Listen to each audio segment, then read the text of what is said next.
This is EWA Radio, the official podcast of the Education Writers Association, and I'm public editor Emily Richmond. I've got a bit of confession here. When I was getting ready to talk with Alec MacGillis of ProPublica about his reporting on the absenteeism crisis for America's students, he dropped another terrific story, this time about school vouchers. So I did what any self-respecting host of an education journalism podcast would do. I stayed up late and got ready to ask him about both of these important topics. Alec MacGillis, welcome back to EWA Radio. Thanks for having me, Emily. I might not be as bright-eyed and bushy-tailed as I normally am, but I am delighted to have the chance to start and talk with you again. I want to start with the facts on the first story we're going to cover, and that is about the nationwide absenteeism rate, which has come close to doubling to about 28% of students, or roughly 3 out of every 10 nationwide. What do we know generally about the kids who are skipping? Well, what we know about the kids who are skipping is that they're everywhere. One of the striking things about this terrible trend is that it really is happening all over the place. The absenteeism numbers are, of course, worst in the places where they were not so great before in our big cities, but you're seeing this trend happening even in middle-class suburbs. We also know that it's happening across all ages. So this is not just about high school kids skipping. This is also very much about younger students, elementary age students not going to school. So it's just this really striking, very worrisome, near universal trend, and near doubling of the chronic absenteeism rate. It improved somewhat last year, but it's still way above where it was before the pandemic. Your story is set in the outer suburbs of Detroit. Why did you choose that location? I chose them mainly because that is where a company that I wanted to focus on is getting a lot of their work. It's a company called Concentric that has sort of stepped in to fill a void, or try to fill the void that's been left by the really kind of near abdication of a national response to this problem. So you've got companies that are being hired now to go looking for the missing kids, and Concentric, which is based in Baltimore, is one of these companies, and they've got a lot of contracts in these industrial suburbs of Wayne County. Michigan overall did have the third highest rate of chronic absenteeism in the country in the 21-22 school year, which certainly helped to kind of confirm my choice of these communities as a place to go. But the main reason I went there is because of the company. And doing that reporting, you spent some time with one of their employees, a woman named Shapira Johnson. And her job essentially is to drive around and look for these kids, talk to the families, make contact. But she makes it very clear, and the company makes clear, that this is not old school truancy officer hauling a kid into truancy court. What is her goal? Her goal really is to get to the homes of these students who are already missing a lot of days and figure out what's going on. Try to figure out what the problem is, what the obstacle is, and then ideally bring the information back to the school so that the school can act on it. So if it's a transportation problem, if it's a clothing problem, if it's possibly student mental health, whatever it might be that's keeping a kid missing so many days of school. And yes, she does make very clear that she's not a truancy officer. There's a lot of concern, of course, when parents open the door, a lot of wariness about who's this person standing on our doorstep. And she tries right off the bat to make that distinction. Although there is in Michigan still a truancy law in the books, and there is still the possibility that in an extreme case that a school or a Concentric employee could send a letter to court, sort of getting that process rolling. I spent a week shadowing an attendance officer in Las Vegas, and what always sort of stunned me was when we would encounter usually a high schooler who would whip out a cell phone and say, "Call my parents. They told me I didn't have to go today." These weren't kids going to the mall, to the movies. They simply weren't going to school, and sometimes it was with family approval. What you found, I think, though, is a lot of kids at home with the parents at home, because either their jobs have shifted there or there's sort of this now default mindset that that's okay. And that's COVID-19, right? We're talking about the pandemic's impact. Oh, completely. I mean, this is what this whole article is at bottom about. It's about the erosion of the norm of going to school that occurred during the pandemic. When you closed schools for a year or more in many of our communities, you saw a real erosion of that expectation, that habit, that routine that we'd built up over generations. That is just what you do. You go to school. And of course, there have been some kids who didn't. We've had truancy in the past, but when you see the numbers jump like they have in as universal ways they have, it really suggests that there's been a complete falling away of that expectation.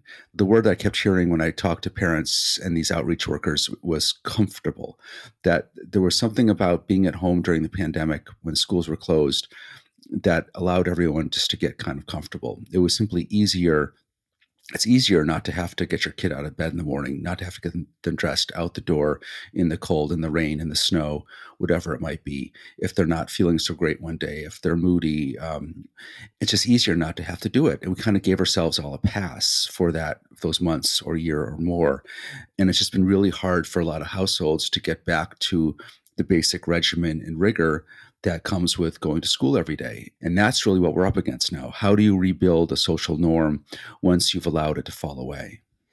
I think that's a really good point, but I also think in the context of your story, we're talking about parents who it's easier to let the kids stay at home because they're dealing with so many other really pressing pressures that can't be solved that way.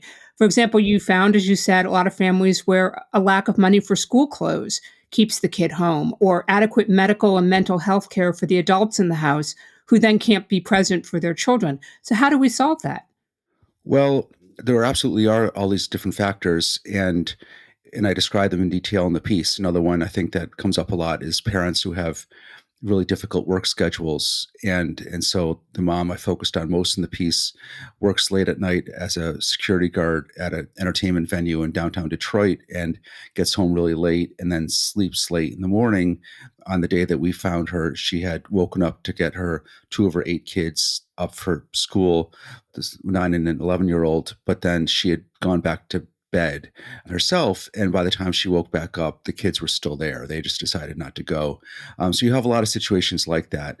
I do think it's really important, though, that we not simply, it's easier in a way just to ascribe these problems to problems of poverty and stress in households. The fact is, those problems have been with us all along. And we saw a near doubling of the rate of chronic absenteeism in the last couple of years. Something else did happen. It's very much similar to when I've been writing about the huge spike in violence the last few years. Yes, violence grows out of root causes, and those root causes must be dealt with. But when you see the homicide rate go up 30% in a single year, as happened in 2020, there's something else going on. And so I thought it was very important to get all those circumstances of these households into the piece to show what these people's lives are really like, what people are really dealing with. But the fact is that when we have to step back and think, well, what has really happened here that made this so much worse? I think we still come back at the end of the day to the pandemic and the closures. And out of that, of course, there's been a loss and an erosion of trust and confidence in families that schools are a better place for their kid to be during the day, either a safer place, a more nurturing place than just hanging around, that they're going to get some value out of it. And that's going to take longer to rebuild, right? Absolutely. I mean, I think one of the things that happened, other things that happened during the pandemic, during that remote learning period, is that a lot of parents got a window into the instruction that their children were getting. And of course, that was not a very representative window. What was happening in remote learning, on the Zoom screen was not in any way representative of what educators do every day in the classroom. But I think some parents were still sort of taken aback or disheartened by what they saw. And so then now they think on any given day, what's the big deal really if my kid misses this? It didn't seem like it really had all that much value. It seemed pretty boring. It seemed pretty insubstantial. Seemed pretty rote, whatever it might be. And so they don't see it as that big a deal to miss. There's also, of course, the fact that, which you alluded to briefly before, that with so many more parents now able to work at home themselves, you simply don't have the prior incentive of wanting to get your kid to school simply because you need school to provide the basic supervision for the day while you're at work. And now that in some households, that's also fallen away.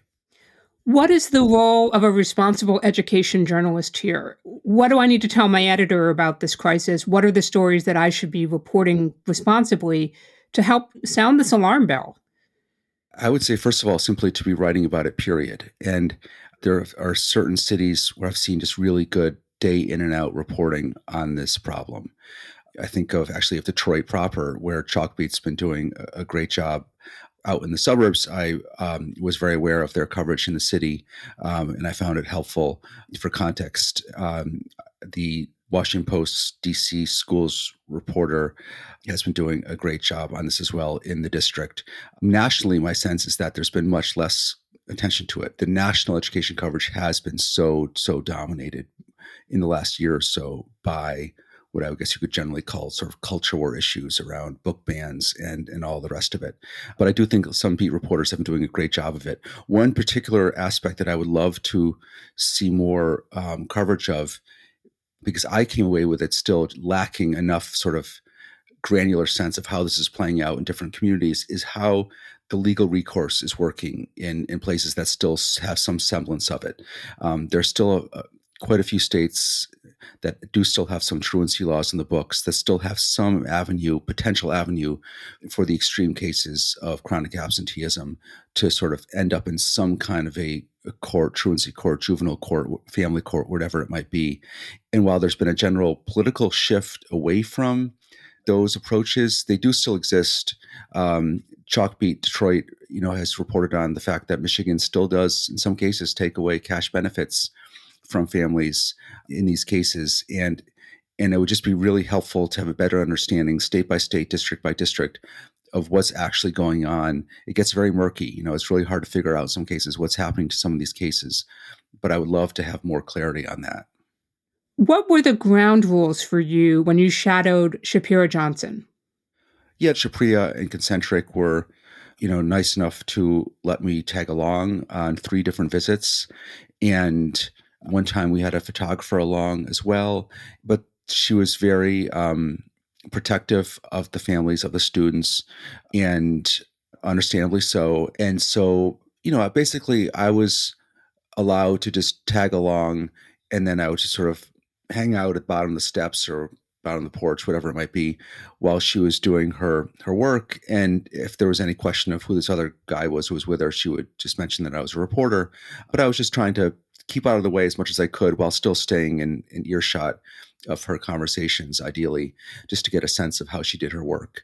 And then I did circle back to families that seemed to have a particularly representative or compelling situation at play, and try to just get more information from them, hear more from them about what they were up against. We're talking with reporter Alec MacGillis of ProPublica about his new education reporting. Don't miss an episode of EWA Radio. You never have to. You can find us on your favorite podcast app. And don't forget to take a moment to rate us on Apple Podcasts. Your support and feedback are helping us to grow. Alec, I want to turn to your next story, which was about how state-funded school voucher programs are turning into a financial bonanza for private and parochial schools. And your story had some data points which might surprise a few people, and that is that in several states, the majority of families applying for these student subsidies already had their children in a program other than a public school. Can you explain a little bit more about that?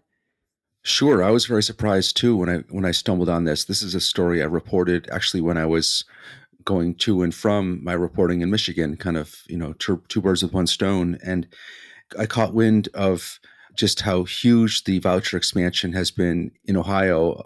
Ohio and 9 other states now have universal or near universal vouchers.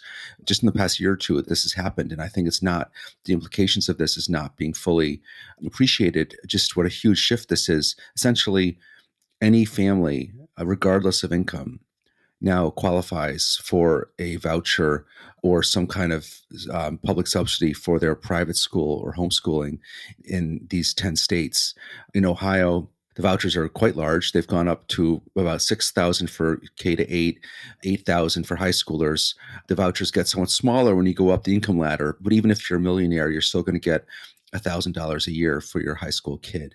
And so now there's just been this massive surge in uptake for these vouchers in Ohio. Virtually every private school family in Ohio has applied for a voucher. And this is happening partly with the encouragement of the schools themselves. The private schools themselves have been sending missives to their families, to their existing, longtime families in their school, urging them to apply for the vouchers. And so the result is that we've thought all along of school vouchers as being this thing that allows students, families from struggling schools to get out into a better school, into a private school, and to offer them that choice. That has, of course, always been the big selling point of vouchers, the big argument for them. The reality right now in states like Ohio is that the vast, vast, vast majority of people that are now getting these more universal vouchers are families that are already in private and parochial schools. The pressure that some families are feeling to take advantage of this bonanza, I guess, is substantial. I mean, you wrote about a Catholic school in the Columbus area, which basically told parents, you don't have to apply for this money if you don't want to, but if you don't, it could become more difficult for us to give you regular financial aid directly from the school. And that felt pretty heavy-handed and not really charitable. No, the pressure is quite heavy. At that school, they were told, in the Columbus suburbs, they were told that if they didn't take the voucher, they would have to meet with the school leadership, with Father Bob, to have a meeting about their resistance. At the Columbus Jewish Day School, anyone getting financial aid from the school was initially required to apply for a voucher. They later rescinded that after some parents protested. At the Catholic school I visited outside Youngstown, there it was basically just a demand and expectation, and they ended up getting 100% participation from all their families. The Jewish day school that you mentioned and those parents, what was interesting to me is that these were parents who were really just comforted by the idea that they should take advantage of the voucher money. But at the same time, they're parents like any other parent who wants what's best for their child. And what they saw was best for their child was this private school. So do they have to sacrifice giving their child that opportunity on this principle? As far as I know, the parents who resisted applying for the voucher, still have their children in the school, and the school did rescind their demand that they apply for the voucher after the parents protested. Essentially, the parents' sentiment was, I believe the school is best for my child. One thing I always liked about the school is that it seemed fairly liberal-minded and open-minded and progressive. So I was startled to see the school demanding that we apply for vouchers that have been pushed through a gerrymandered legislature by Republicans. And vouchers, of course, have long been a great, conservative goal. And they just found it very discomforting that their school was now pushing the vouchers. These parents felt like it was their decision to send their children to private school, to religious private school, to pay extra for that. And they did not want that decision in any way sort of additionally harming the public schools in the community by them taking this voucher money that they felt was inevitably going to come out of public school budgets. Alec, your two stories, student absenteeism and school vouchers. If we're looking for areas of commonality or overlap, where do we start? I see the overlap in the effect of the pandemic school closures. The fact that the school closures gave this huge boost to school voucher proponents who were able to say, look, this public schools left all these families high and dry, abandoned them in these communities where schools were closed for a year or more. And they were left without any other option. Their kids were not in school, while private and parochial schools in many of these communities stayed open much longer during that period. We can't let this happen again. We need to give parents more of an option if the public schools let them down. And that just provided this real opening for voucher proponents to make this big push toward being universal or near universal with hundreds of millions of dollars of additional funding in states like Ohio. The kicker to your voucher story, I mean, there's irony, and then there's the kicker to your voucher story. But I want to talk about what happened when you went to try and interview families outside of that Jewish day school and the Catholic school at opposite ends of these Columbus suburbs, because I think it helps to frame what I want to talk about, which is How do reporters hold these programs accountable? Where do we find the voices in the data to ask, is this program even really serving students well? So what happened when you went to those schools? Yes, I wanted to talk to as many parents as possible. I had the letters from the parents at the Jewish day school from the parents who were resisting this demand, but I wanted to, talk to as many parents as possible. You always want to talk to as many people as you can. So I went to school drop off in the morning and just, stood there in the parking lot, approaching SUVs and parents as they dropped off their kids. And my gosh, I was not there for much more than 5 minutes before I guess some parent had mentioned inside the school that there was a reporter out there in the parking lot asking questions. And an school administrator came out together with a very heavily armed security officer who I, fully assume was there because of the Gaza war and all the fears that has raised, around safety in Jewish spaces here. And so they came out and they told me that I had to leave. And then a very similar thing happened at the Catholic school that afternoon when I went to school pickup, again, hoping just to talk to as many parents as possible. And again, an administrator came out and said I had to get off the property. And then I received a follow-up email from the diocesan spokesman telling me also that I was not allowed on school grounds. And, it was just a reminder that one of the tricky things in this new era we're in now, where you have these vouchers, so much public money going to these institutions, these private and parochial schools, but they are not publicly accountable or beholden in the way that public schools are, and right down to the fact that you're not allowed on their grounds without invitation. And that does raise all sorts of questions about how do you cover these institutions that are now getting so much public money. So how do we do that, Alec? What stories do we want to see from reporters who are either covering existing vouchering programs or ones that are being proposed? What are some of the questions reporters should be asking right now?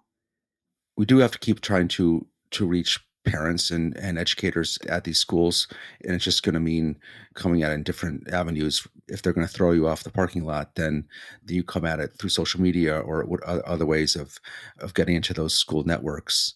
But there are all sorts of questions that I think that have to be raised now as these programs become more universal, right down to the whole question of who's going to these schools, who's not, what are the admissions policies like. One of the main arguments for voucher opponents is that school choice, when it comes down to it, so-called school choice is really school choice for the schools themselves. They're the ones who are getting to choose their students and choose who they do and do not want in their schools. And I think that's another important question that my article didn't get into. For a guy who's not on the education beat and hasn't been on the education beat since the early aughts at the Baltimore Sun, you are spending a lot of time on the education beat. What keeps pulling you back? Because I just think it's so important.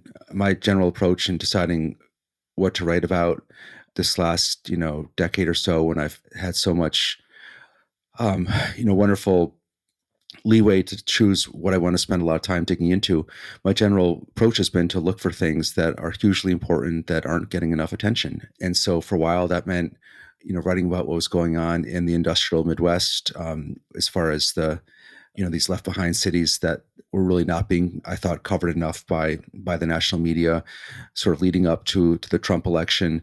It also meant writing a lot about gun violence in the years where it seemed like it wasn't getting enough attention in our cities. And then more recently, it's meant covering this crisis in post-pandemic public education in America. It really does look as if public education is under great threat in all sorts of different ways now, whether it's learning loss or absenteeism or school vouchers.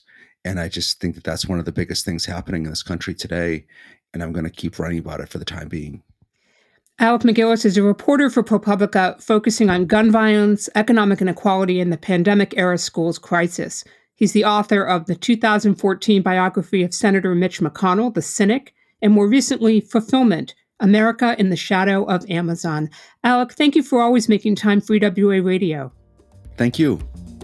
And that wraps up another episode for us. If there's a story or reporter you want to learn more about, drop us a line. We're at radio@ewa.org. The mission of the Education Writers Association is to strengthen the community of education journalists and improve the quality of education coverage. For more than 75 years, EWA has helped reporters get the story right. Have a great week, take good care of yourselves, and thank you for listening.